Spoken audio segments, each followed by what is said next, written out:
Hello and welcome back to Green Money Momentum, where we talk about market movements, making money, and money momentum. I'm your host, Trevor, and we are here for yet another daily talk of stock. And this is the first day of the trading week and the first day of the trading month as well. So Monday, June 2nd, and we can see overall when we do look at the heat map here, we did have a very green day. So the markets did start off in the red a bit, but throughout the day, a lot of plays that did start off red did have quick recoveries and overall did have a strong finish to the day. So overall, very green day. And the big economic news that we had today was really nothing much more than a nothing burger, because Jerome Powell did speak at the 75th anniversary of the Federal Reserve Board, but there wasn't really much said here. So some investors were fearful because Jerome Powell is a man that sparks fear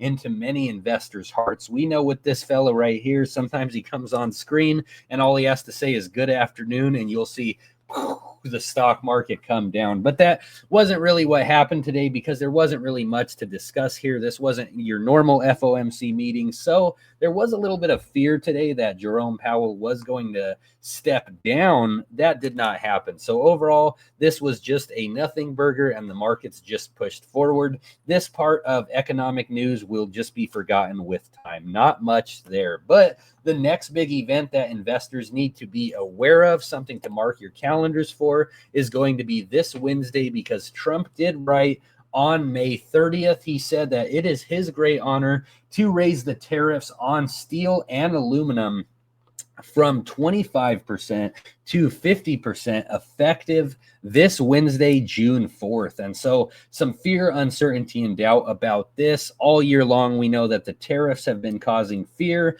but as I have been saying on this channel, the tariffs aren't as bad as many are expecting. And so with each set of tariffs, they have just been a bigger negotiating tactic behind Trump. So with each set of tariffs, they got rolled back, they got paused, or the big number that was initially shown, whatever the tariff number may be, 100% plus, sometimes it was cut back. So with each time there was ease, and all it was just a bigger part of the president's plan to make trade more fair and balanced. But not everybody is a fan of these tariffs, especially not the Supreme Court. We know last week the Supreme Court did strike down these tariffs as illegal and as unconstitutional, but shortly the appeals court did come back and put them right back on the table. But Trump did have this to say on Truth Social as well. So he wrote this yesterday. He said that if the courts somehow rule against them on tariffs, which is not expected,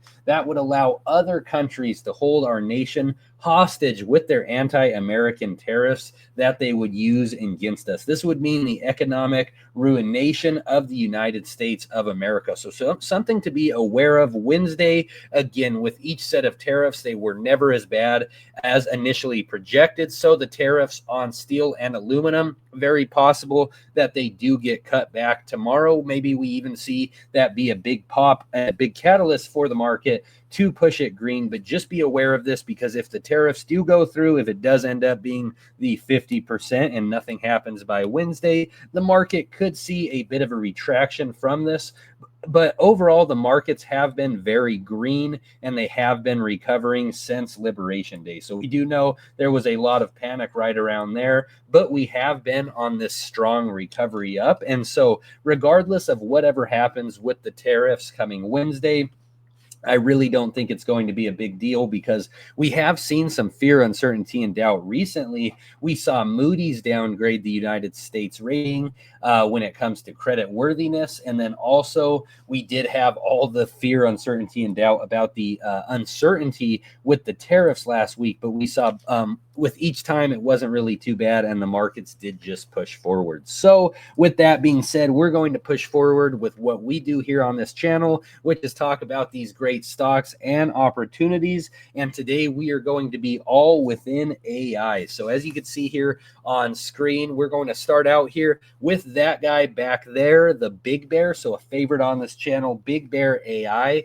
We're then going to hop into Soundhound AI. Then we're going to go into Clover Health. health. And we're going to finish with a new stock that we have yet to talk about on this channel, and that is quantum computing, QUBT. So another quantum computing stock. We've talked a lot about QBTS on this channel, and that play saw more than 150% return on investment last month. And so with QUBT, I see a lot of potential in them, but we're going to finish with that stock. We're going to start out here with the Big Bear. Before anything, of course, this is not financial advice. I always recommend doing your own due diligence before making any financial decisions. So currently, as I record this, just an hour and 40 minutes after the market close, we could see that we are right under $4. So we are sitting at $3.99, but overall, I consider this to be a positive, even though there was a little bit of a bleed in the Big Bear today. As I have been saying on this channel, we are on this upwards bullish trend in the Big Bear, and so we have been seeing this rising level of support and resistance, and each time we tap on this higher level of resistance, we have been rejected, but we will validate right around that support. And so right now we are right in this spot here, so right on that support. So I could definitely see a big pop tomorrow in the Big Bear, and what I'm hoping to see with the Big Bear is that we do reach back to levels around 430 and then 450. We know in the recent term, just on the short trend, the highest levels of resistance that we have most recently reached were right around those levels. First 430 and then most recently 450. And so just for Big Bear to tap back up into those spots would be a positive, and then we would have to visit new levels of resistance there. But the stock overall pretty flat today, just like the news with Big Bear pretty flat today. So we did have the big annual shareholder meeting for Big Bear, but not really much discussed here. So we were saying that we were hoping to see maybe a big catalyst coming up. Maybe they would discuss the lawsuits. Well, no real big catalysts, and they did not discuss the lawsuit either, but that's okay. That is a positive because the news was flat. So there wasn't really any bad news either. So just a push forward, kind of like we were talking about with Jerome Powell. Not much to be said, just a push forward. All they did at this meeting was elect the new directors for their accounting firm for 2025. So overall, flat day for the Big Bear. And I know for some, the recent movements in Big Bear have been a little stressful. So if you have been really focused in on the Big Bear over the short term, I know reaching these levels of resistance and then constantly getting rejected can be very frustrating. But what I encourage investors to do, if you are feeling fear, uncertainty, and doubt, is just zoom out, just look away, just take yourself off the charts, because many times if we're too focused in on the short term, we can miss what the bigger picture is. And with Big Bear, I do see a lot of intrinsic value with this play over time, and this company has been seriously growing over the last year. So myself, I am very bullish on the Big Bear over the long term, and these small movements here do not concern me too much, because with Big Bear, we did see a 52-week high around 1030. So it is very possible in Big Bear that in the near term, sometime, not putting a date out there, but we do reach back up to double digits in the Big Bear. And if that happens, these small movements under $5 won't mean much then. Those who hold long and strong will definitely thank themselves for what they did, holding on to the Big Bear, looking past that fear, uncertainty, and doubt. And so we're then now going to hop into the next AI play, being Soundhound AI. And Soundhound, another play that is on this rising level of support and resistance. So we have been on this trend with Soundhound. Again, we are now on the same level, similar to Big Bear, right at that rising level of support. And so with Soundhound, I actually started my most recent small position the last time it tapped on this rising level of support. So overall, with Soundhound, I do believe that it will continue alongside this trend, and the levels of resistance that I want to see Soundhound get back to would be ideally right around $12 to $15, where where the stock was coiling up at some time after it did have its big highs earlier in December. And if you don't know why we are bullish on Soundhound, it is because Soundhound has some seriously great financials and a great business model. So we've seen over the course of the last years, Soundhound has been a growing company, and we could see some big growth within their revenue. And what's really positive also when we look at this revenue growth chart here is one thing it doesn't show is that, yes, they are earning more revenue here, but what is really positive is in the early days of Soundhound, they got most of their revenue from just one customer. So one customer accounted for about 90% of Soundhound's revenue, but they have greatly diversified their customer base. So now not more than one customer of Soundhound accounts for more than 10% of their revenue. So quite the diversified customer base. And we could see they work with some major corporations here. So we could see Samsung, we could see Kia, Hyundai, so they're all in the auto industry. We could see Chipotle here, Papa John's, so they're also in the restaurant industry. BBVAI, Lucid, all these different ones, Planet Fitness, so they are everywhere. And Soundhound just has a lot of intrinsic value. This company also not only improving their financials when it comes to revenue, so earning more money, but last year they did pay off a significant amount of their debt as well. So Soundhound, similar to BBAI, if these short-term movements are stressing you out, just zoom out and look away, because this overall is a growing company, and I am very bullish on Soundhound over the long term. And so now with that being said, the first stock that we talked about was all about AI plus defense. The next one was all about sound plus AI. Now this next stock is all about health with AI. And so Clover Health is in the healthcare industry. What they do is they do use AI technologies to help with customer and patient data. So this company right here, they work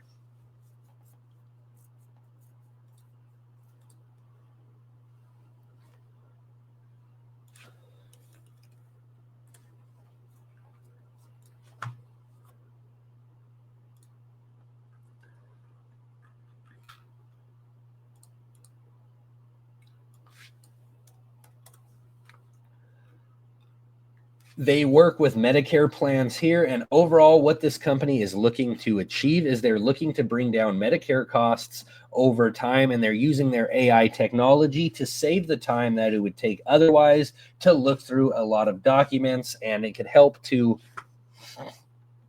And so this company overall looking to help save money with Medicare Advantage plans. And so they work a lot in the healthcare industry, and they work with a lot of Medicare patients. And what's really positive about Clover Health is that recently they did announce their Q1 results where they did see big growth. So 30% year over year when it comes to their Medicare Advantage membership. So a lot of Medicare patients coming over to Clover Health, as again, it is a good alternative, cheaper than a lot of other healthcare alternatives, and they have also brought down their net loss a lot. So narrowing it down to 1 million from 19 million year over year. So a big jump there. And then we could see here their total revenues have increased 33% year over year. And so Clover Health, a growing company, and they have been around for a long time. So this company has been around for about 10 years,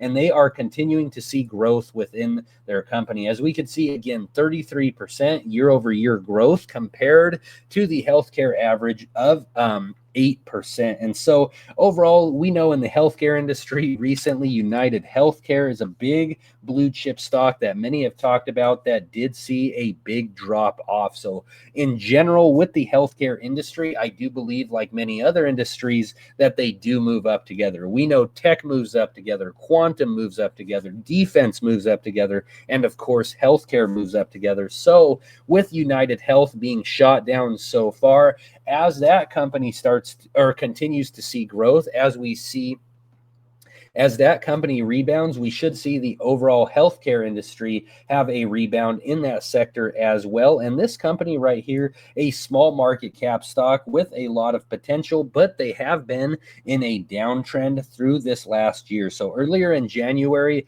the highs that we saw were right around $5, very close to it, around $4.90, but we have been in this downwards trend. So opposite of the upwards bullish trends that we have been seeing, Clover Health has been in this downtrend. But with their most recent quarter earnings, I believe that the health of this company will continue to improve. That's funny. Clover Health's health. Yeah, their health will continue to improve. And overall, I do believe that sometime in the near term, we will see a reversal and we will buck out of this trend. So the way I am playing this, I am very bullish on Clover Health over the long term. There are a lot of options contracts that are very cheap for Clover Health right now, set to expire in January of 2026 and 2027. Seriously, if you are an options trader, go check them out because they do have some low break-even prices. And currently where we sit at right now, we are at a 50-50 spot. So just from the lows that we saw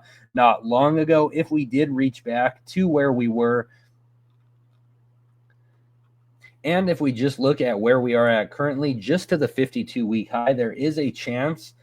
And if we do just look at where we are at currently, and if we do just look at where we are at currently, just to get back to the 53, and if we do look at where we are at currently, just to get back to the 52-week high, it would be a 53% rip up. So a good opportunity to make 50% return on investment with this stock right here.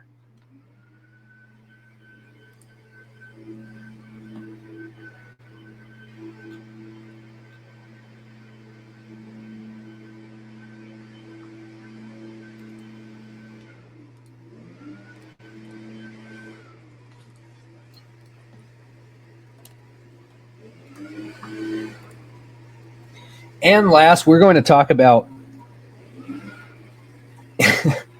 and they're cutting grass out there. So hopefully you guys don't hear that on the mic. I apologize if you do. And the last stock that we're going to talk about here is QUBT, so quantum computing. So this is the first time that we have ever talked about this stock on this channel, but the reason why I wanted to highlight it today is because it's actually going to be very close to where I am at. So as of recently, quantum computing announced their first quarter 2025 results. So they did have their big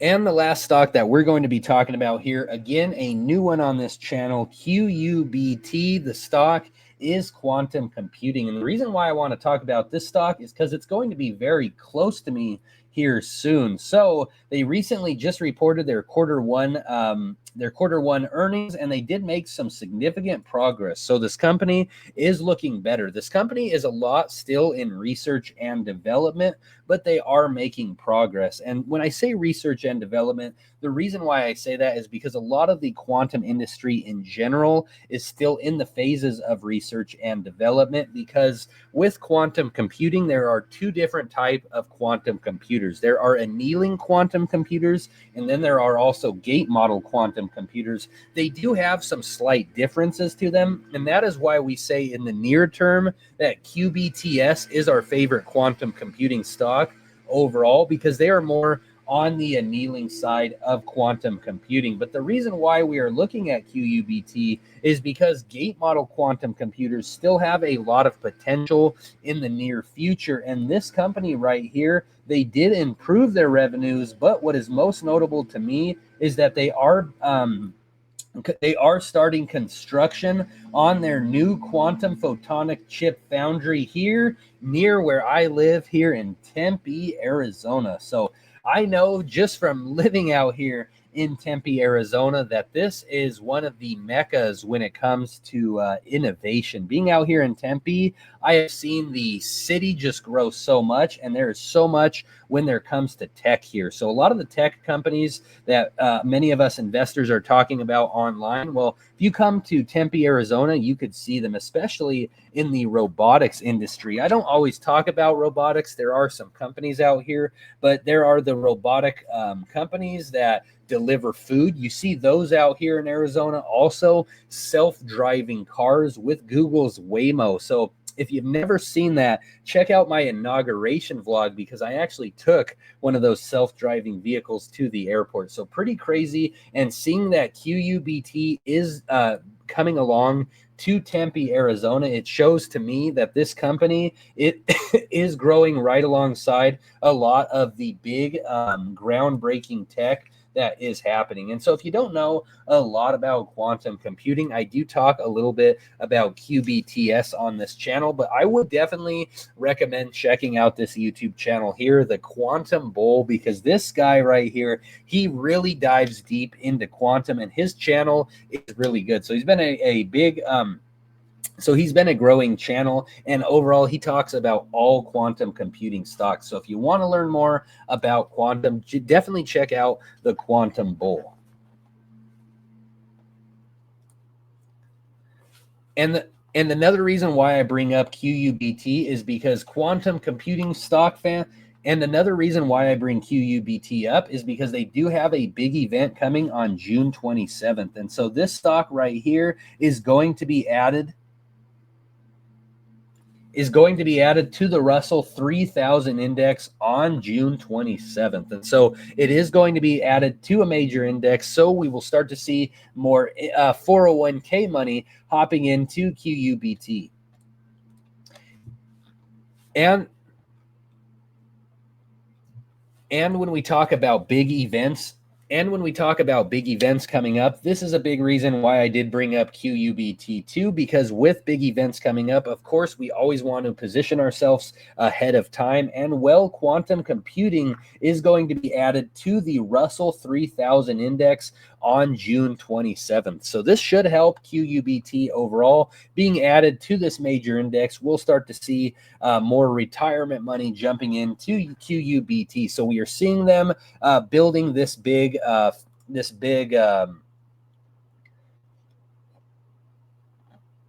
so we are seeing them build these photonic, what the hell? So we are seeing them make some big progress when it comes to revenue. We're seeing them come out to Arizona building